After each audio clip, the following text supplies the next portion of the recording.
My husband called me his trophy wife.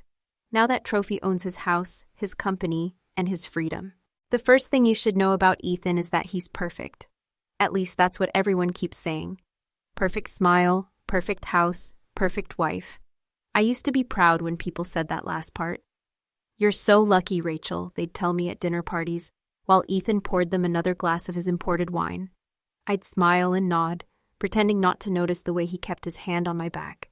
Not lovingly, but like he was reminding me who I belonged to. Every Sunday, his mother, Margaret, would come over. She'd glide through our home like she owned the air itself, adjusting my flowers, correcting my posture, commenting on my small-town manners.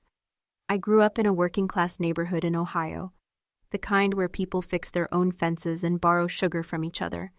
To her, that was practically peasantry. "At least Ethan married someone with a good face," she once said while I was right there, "even if she can't tell Chardonnay from Sauvignon Blanc." I laughed it off, but my hands shook when I washed the dishes later. At first, I thought love meant compromise. I stopped working at the design firm I loved because Ethan said, "You don't need to stress about deadlines anymore, babe. I make enough for both of us." He smiled when he said it, the kind of smile that makes you feel like you're being cared for, but also like you're being dismissed. I told myself he was just traditional, not controlling. But tradition turned into isolation faster than I realized. He started checking receipts, then my texts, then my tone. "You sound upset, Rachel. Are you on your period or something?" he'd ask in that fake soft voice that made me want to scream. Soon, I stopped having opinions. I stopped calling friends.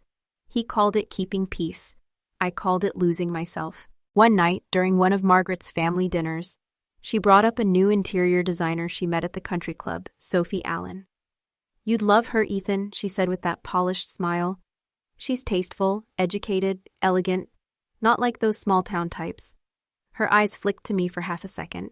Ethan just smiled. "Maybe I'll reach out," he said casually, cutting his steak.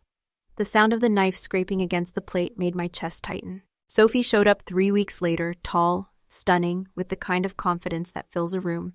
She greeted me with a smile that didn't reach her eyes. "This house has great bones," she said, touching our living room wall. "Just needs refinement." I stood there barefoot, holding a tray of lemonade like the help. Ethan called her brilliant. Margaret called her refreshing. I called her temporary, though I wasn't sure if I believed it. The first time I knew something was wrong was the perfume. It wasn't mine. I found it on Ethan's shirt when I was folding laundry, a faint floral scent that didn't belong in our house. I stared at that shirt for a long time, longer than I'd like to admit. Then I folded it neatly and put it away. That's what perfect wives do, right? They don't make scenes, they make dinner. For weeks, I convinced myself I was imagining it. Until one afternoon, I saw a charge on our joint card. La Belle Maison, $2,400. A boutique I couldn't even afford to window shop at. When I asked, Ethan said, "Client gift." He kissed my forehead like I was a child asking too many questions. That night, I sat in bed beside him while he slept, scrolling through his phone, locked, of course. But on the nightstand, I noticed a small silver flash drive with our company logo engraved on it. Miller & Associates. My stomach dropped. Ethan never left his work stuff lying around. Something inside me shifted that night. It wasn't anger, not yet. It was quiet, cold, like the moment before a storm. I slipped that flash drive into my nightgown pocket and stared at the ceiling until morning. The next day I made coffee, kissed him goodbye like always, and watched his car disappear down the driveway. Then I sat at his desk and plugged in the drive. What I found didn't make sense at first. Numbers, transfers, offshore accounts. I didn't know what any of it meant, but I knew it wasn't right. My hands trembled, not from fear, from clarity. I spent the rest of the day pretending to clean, pretending to breathe. When Ethan came home that night, he hugged me from behind and whispered, "You'd be nothing without me. You know that?" He said it so softly it almost sounded like affection. I smiled, I didn't say a word. That night, I hid the flash drive inside an old cookbook. Between the pages of recipes for newlyweds, a gift from Margaret years ago. Somehow, it felt poetic. Back then, I still thought I could save our marriage. I thought maybe if I just proved I was loyal enough, quiet enough, grateful enough, he'd love me again. But love doesn't sound like control. It sounds like freedom. And mine was just beginning. So here's the thing. I used to think revenge was loud. like throwing his clothes on the lawn, screaming in the driveway, that kind of movie stuff. Turns out, the most powerful kind of revenge is quiet. It's sipping your coffee across from the man who doesn't know he's already buried himself. That was me. Every morning, same smile, same good luck at work, honey, while my brain was spinning like a storm. I didn't know what exactly I was dealing with on that flash drive, but I knew it wasn't just shady, it was criminal. I couldn't just walk into a police station with screenshots and say, "Hey, my husband's a jerk." I needed help. So I called the only person I trusted from my old life, Lily. We'd been roommates back in college before I quit my job and turned into Ethan's perfect little wife. She was now a CPA for a finance firm in Chicago, smart as hell and allergic to drama. "Rach, holy crap, I thought you died or something," she said when she picked up. "Almost," I said. "I need your brain and your silence." We met at this small diner halfway between our towns. She ordered pancakes. I didn't touch my food. When I slid the flash drive across the table, her eyes went wide. "Please tell me this isn't what I think it is." I just said, "It's worse." Lily spent the next week looking into every file. She called me 3 nights later, whispering like she was in a spy movie. "Rach, your husband's laundering money through shell companies, dummy properties, fake invoices. It's textbook. If this gets to the feds, he's toast." I didn't even know how to react. There's something surreal about realizing the man who lectures you about saving coupons is hiding millions of dirty dollars. "So, what do?" I asked. "Do nothing," she said. "Not yet. Let me talk to someone I trust." That someone turned out to be an old college friend of hers, a guy named Detective Marcus Dean from the Financial Crimes Division in Columbus, the kind of guy who eats paperwork for breakfast and sleeps in his office. When we met, he was polite, professional, and maybe a little amused that a housewife from the suburbs was sitting in his cubicle with a manila folder full of evidence. "Mrs. Miller," he said, flipping through the files, "you realize this isn't just tax fraud, right? If your husband's tied to organized money laundering, there's federal jail time attached, up to 20 years. "Good," I said before I could stop myself. He looked up. "Good?" "Yeah, he told me I'd be nothing without him. I'd like to see how he handles nothing." Detective Dean smiled, just a little. "All right, Mrs. Miller, you play your part, and I'll play mine. But this could get dangerous. If he finds out you're cooperating—" "He won't," I interrupted. "He never thinks I'm capable of anything. That's my superpower." That line actually made him laugh. The following weeks felt like living 2 separate lives. By day, I was Rachel Miller, the obedient wife, hosting dinners, folding laundry, attending boring charity events with Margaret, pretending she didn't despise me. By night, I was someone else entirely, the kind of woman who hid recording devices behind photo frames and copied files while her husband showered. I started collecting everything: receipts, USB drives, fake contracts, even photos of him meeting men in suits at the golf club. Every detail mattered. Every business trip he took was just another opportunity for me to dig deeper. I was terrified half the time. My hands would shake, my stomach would twist, but I told myself fear meant I was still alive. One night, while Ethan was asleep, I overheard his phone buzz. I checked the screen. A message from SA. SA. "Wire confirmed. Make sure Veronica doesn't talk." That name, Veronica, sent a jolt through me. He had another woman. I shouldn't have been surprised, but somehow it still hit like a punch to the gut. I whispered to myself, "Of course her name is Veronica." It sounded expensive, like red lipstick and guilt. For a second, I almost lost my focus. Almost. But then I realized. This was leverage. Proof of motive. Proof of deceit. The perfect storm building right in his phone. I took a photo of the screen and emailed it to myself under a fake name. Margaret, meanwhile, was on her own crusade to humiliate me. She'd stop by, unannounced, walking into my kitchen with that fake smile. "Oh, you're still wearing that apron, how domestic." One morning, she actually told me, "When Ethan remarries, I hope his next wife knows her place." I almost laughed. If only you knew, Margaret. If only you knew. The investigation with Marcus started gaining traction. He'd call me from a blocked number once a week. "We're getting closer, don't change your routine." And I didn't. Every dinner, every fake smile, every "yes, dear" was a chess move. Then, one afternoon, Ethan came home early. I was in his office, printing copies of wire transfers, when the door handle turned. My heart nearly stopped. I barely managed to hide the papers behind my back and smile as he walked in. "What are you doing here?" he asked, voice low, eyes sharp. "I was just cleaning your desk," I said, forcing a giggle. You left some coffee stains. He stared at me for a long second. I swear he could hear my heart beating. Then just like that, he smirked. You're cute when you try to be useful. He kissed my forehead and left. I didn't breathe again until I heard the garage door close. That night, I texted Marcus one word, soon. From that point on, it wasn't about revenge anymore. It was about survival. About taking back the years I lost to manipulation and fear. I was done being invisible. I started journaling everything, partly for evidence, partly to stay sane. I wrote about the lies, the way he'd teach me lessons when I questioned him, the way Margaret's words still echoed in my head. But I also wrote about how it felt to finally see him clearly. The man, not the mask. It was strange, freeing even. The last page of that journal simply said, he thinks he's God. Tomorrow he'll meet the devil. And for the first time in years, I slept peacefully. I always thought courtrooms were cold. Turns out they're worse. They're silent. The kind of silence that crawls under your skin and waits. You can hear every whisper, every nervous tap of a pen. And that morning, as I sat at the plaintiff's table next to my lawyer, I could hear my own heartbeat louder than anything else. Ethan walked in first, perfectly tailored suit, that same smug grin he wore on our wedding day. Margaret followed right behind, pearls and perfume announcing her like a parade float. And then came Sophie, in a white blazer that screamed, "Look at me, I won." She smiled at me, that small, pitying smile people give to someone they think is already buried. I didn't smile back. I just folded my hands and stared at the table. I'd practiced that look in the mirror. Calm, unreadable. My lawyer leaned over and whispered, "You okay?" I nodded. Better than ever. The hearing started simple. Ethan's attorney, some slick guy named Grant, strutted up and started talking like we were in a soap opera. Your Honor, my client has been more than generous with his soon-to-be ex-wife. She's been living off his income, enjoying the luxuries he provided, and now she's demanding more. I could almost hear Margaret's satisfied sigh behind me. Then Ethan leaned forward and said, just loud enough for me to hear, "You'll never touch my money again, Rachel."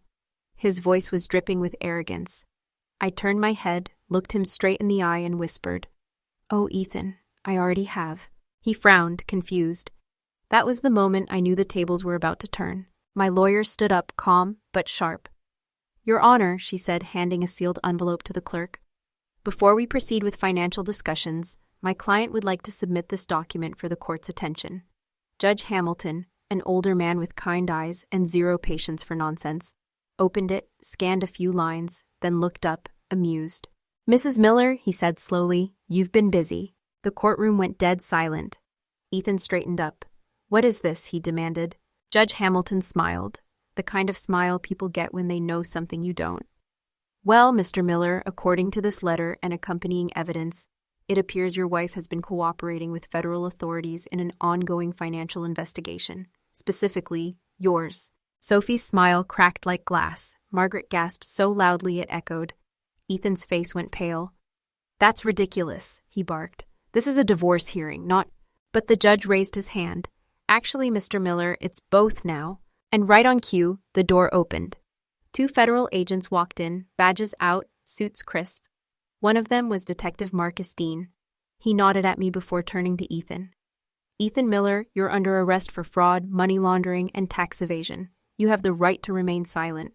For a second, the whole room froze, even the air. Then Ethan stood up, his chair screeching backward. "You can't do this," he shouted. "Rachel, tell them this is a mistake." I just looked at him. At the man who spent years telling me I was nothing, who tracked my every move, who told me no one would ever believe me. I smiled, small but steady. "I told you once I'd never leave quietly." He lunged toward me, and the agents grabbed him. Margaret screamed his name. Sophie just sat there, mascara running down her cheeks, whispering, "Oh my God," like a broken record. The sound of handcuffs clicking shut was satisfying in a way I can't even describe. As they walked him past me, Ethan glared like he could burn a hole through my skull. "You think you've won?" he hissed. I tilted my head. "No, Ethan, I just stopped losing." The agents led him out, and for a moment, the courtroom was nothing but whispers. The judge cleared his throat and said, half joking, "Well, Mrs. Miller, I don't think we'll need to discuss spousal support anymore." A few people actually laughed, even the stenographer. I exhaled for what felt like the first time in years. My hands were shaking under the table. My lawyer gave me a discreet thumbs up and I almost cried. Not because I was sad, but because I was finally free. After the hearing, while I was gathering my things, Margaret approached me. Her voice was trembling. "You did this," she said, eyes wild. "You destroyed our family." I looked at her, really looked at her.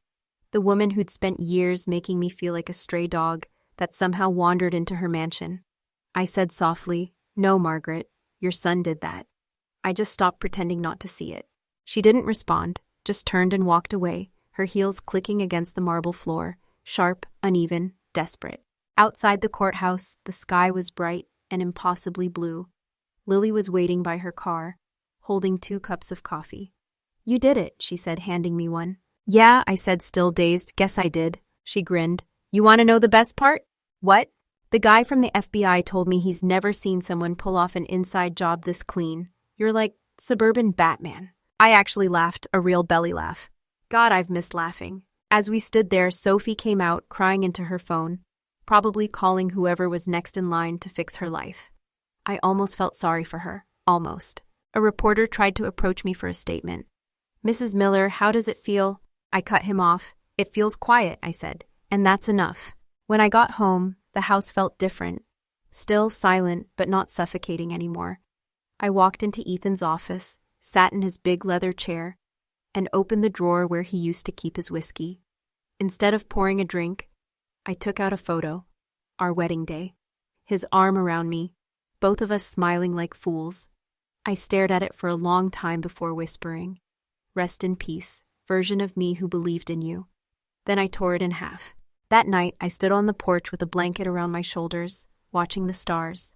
I thought about everything, the fear, the lies, the way everyone underestimated me. And then I thought about tomorrow, because for the first time in a long time, tomorrow was mine. People always ask what happens after the revenge. Like, do you pop champagne, throw a party? I didn't do any of that. I went home, took a long shower, and for the first time in years, I let the water run over me without feeling like I had to rush. It was quiet, peaceful, almost eerie.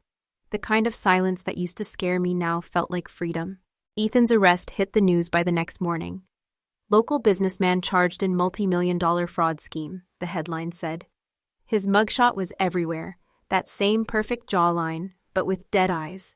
Margaret must have called me 20 times. I didn't pick up, but she left one voicemail I'll never forget. She said, "You ruined everything. We could have fixed it quietly." I laughed when I heard that. Quietly, that word again. The same word they used to control me, and now it was choking them. A week later, I met with Detective Marcus for the last time. He handed me a folder with my signature at the bottom. "You officially closed your cooperation file," he said. "You did good, Mrs. Miller," I smiled. "Call me Rachel," he chuckled. "All right, Rachel, you ever thought about consulting? We could use more people who see the details others miss." That made me laugh. Maybe one day. For now, I just want to sleep without nightmares. Then came the financial settlement. Turns out, when you expose a man's entire empire as criminal, the government gets most of it. But they also make sure the whistleblower doesn't walk away empty-handed. I got a significant portion of the assets tied to legitimate income. It wasn't millions, but it was enough to start over, comfortably. And for the first time, it was mine, every penny. I sold the house. Margaret called that the final insult. She begged me not to, said it was a family legacy. I told her, exactly, that's why it's cursed. The realtor sold it within a month to a young couple expecting their first child. They sent me a thank you card later saying, "The place feels warm again." I cried a little reading that. Sophie disappeared from the headlines almost as fast as Ethan did. Rumor had it she moved to Florida, started a wellness brand, and pretended none of it happened. She even reached out to me once on Instagram. A DM that said, "I'm sorry, I didn't know." I stared at it for a while, then typed back. We both ignored the truth. The difference is I stopped. Then I blocked her. But the most unexpected thing happened 2 months later. I was in line at the grocery store when an older woman behind me said, "You're that lady from the news, aren't you? The one who caught her husband?" I turned around a little embarrassed. Yeah, I guess that's me." She smiled. Not the gossip kind, but the proud kind. "Good for you, sweetheart. You gave a lot of us hope." And I swear that moment meant more than the entire court verdict. That same week, I met a group of women at a local community center, survivors of financial and emotional abuse. Some of them had lost everything, some were still fighting, some just needed someone to listen.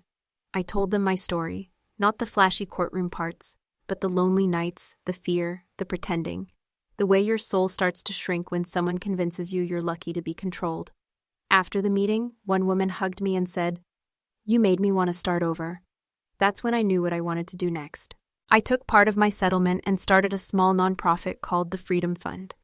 It helps women regain financial independence, teaching them budgeting, digital security, how to open accounts safely, nothing fancy, just tools I wish I'd had back then. The first check I wrote from that fund, a scholarship for a single mom finishing her accounting degree. Her name was Eva. She sent me a note later that said, "I'll pay this forward one day." Sometimes life really does come full circle. And yes, I did run into Margaret again, about 6 months after Ethan's sentencing. I saw her at a local cafe. She looked smaller. No pearls, no entourage, just a tired old woman stirring her tea. I almost walked past her, but she looked up. For a second we just stared at each other, two people who'd lived the same story from opposite sides. She finally said, "He's getting 10 years. I nodded. "He earned every one." She sighed. "I didn't think you had it in you." I smiled. Neither did he. I expected bitterness, but what I saw instead was regret. Real, heavy regret. She said quietly, "You were good for him, Rachel. I just couldn't see it." I didn't say anything. There was nothing left to fix. When I left, she called after me. "I hope you find peace." I turned and said, "I already did." You know what's funny? Peace doesn't look like revenge. It looks like waking up on a Sunday and realizing no one's checking your phone. It looks like paying your own bills and smiling while you do it. It's small things. Making pancakes at 2 a.m. because you can, singing off-key in the shower, wearing jeans instead of designer dresses. That's the kind of justice no court can give you. The quiet kind. The real kind. People think the story ends when justice is served, when the bad guy goes to jail and the good one walks away. But that's not how real life works. Justice isn't a full stop. It's a comma. The rest is what you do with your freedom. A year after Ethan's arrest, I moved to a small town near Asheville, North Carolina. The kind of place where mornings smell like coffee and rain, and people actually wave when they drive by. I rented a tiny blue house with a porch swing and too many flowers out front. My neighbor, Mrs. Harper, brings me banana bread every Sunday and still pretends she doesn't know who I am. I love her for that. Sometimes, when I sit on that porch with my coffee, I think about the woman I used to be, the one who apologized for existing too loudly, who thought silence was safety. I want to tell her, "You made it out, you're still here." The Freedom Fund has grown more than I ever expected. We've helped dozens of women find new jobs, rebuild their credit, even buy their first homes. Every time someone walks into our office scared and walks out smiling, I feel like I'm rewriting my own story all over again. One of our clients, a woman named Teresa, told me last week, "You don't just give money, Rachel, you give people their spine back." I laughed, but she was right. That's what this whole thing was about. Getting my spine back. I still get letters sometimes, from strangers who saw my story online, or women who heard about the Freedom Fund. One came from a teenager in Texas. She wrote, "My mom's been stuck with someone like your ex. She thinks she can't leave. I played your interview for her. She cried for an hour, then called a lawyer. Thank you for being brave." I read that one at least 10 times. It reminded me why pain is sometimes worth something, if you turn it into light for someone else. And about Ethan, I haven't seen him since the trial. He tried to send me a letter from prison once, but I didn't open it. I burned it in the sink, watched the paper curl into ash. Because some chapters don't deserve to be reread. I don't hate him anymore. Hate's still a form of attachment, and I'm done being attached to him in any way. He was a lesson, not a lifetime. Margaret passed away last month. Heart failure, they said. I went to the funeral, not because I owed her anything, but because I wanted closure. It was small, quiet, mostly family. No one said a word to me when I walked in, but that was fine. I stood at the back, listening to the priest talk about forgiveness. When it was over, I placed a white lily on her casket. I whispered, "I forgive you, not for her, for me." Funny thing though, when I walked out, a man in his 60s stopped me.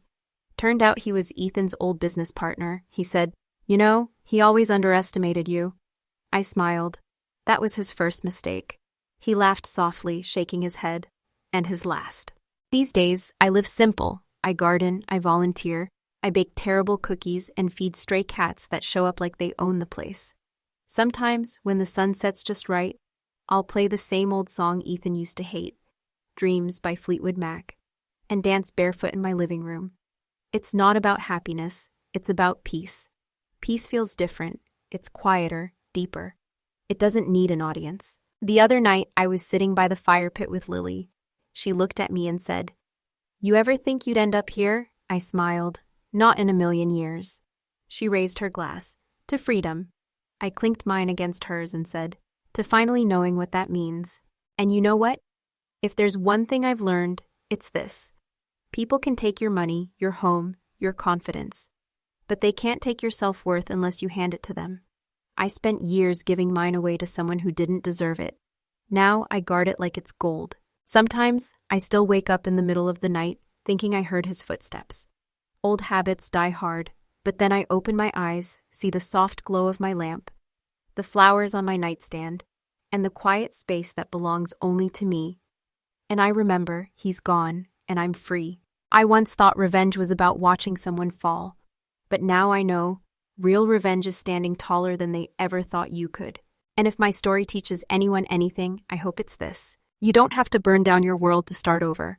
Just stop letting someone else hold the match. You know, looking back now, I realize this story was never really about revenge. It was about rediscovering my voice. The one I'd buried under years of fear, compromise, and someone else's version of love. We all stay silent longer than we should because we hope people will change, because we don't want to be the bad guy for walking away. But here's the truth. Silence can become its own kind of prison. And the key? It's always been in your own hand. Life has a funny way of testing you. Sometimes it breaks you down so you can see what you're truly made of. I used to think being strong meant enduring pain quietly. Now I know strength means saying, enough. It means facing what hurts and walking toward peace anyway. Because gold doesn't fear fire, it shines brighter because of it. Justice, I've learned, isn't about revenge or getting even. It's about reclaiming your dignity, piece by piece, until you can finally look in the mirror and say, I made it out, and I made it better. So if you're watching this and you've ever felt small, silenced, or invisible, please remember, you are none of those things. You are allowed to take up space. You are allowed to start over. You are allowed to demand respect, not from others, but from yourself first. And now, I'd love to hear from you. Have you ever faced a moment when you had to stand up for your own worth, no matter how hard it was? Share your thoughts or your story below. If this one spoke to you, hit the like button and subscribe for more stories that remind us what courage really looks like. Until next time, take care of your peace, guard your light, and remember, even after the storm, the sky always clears.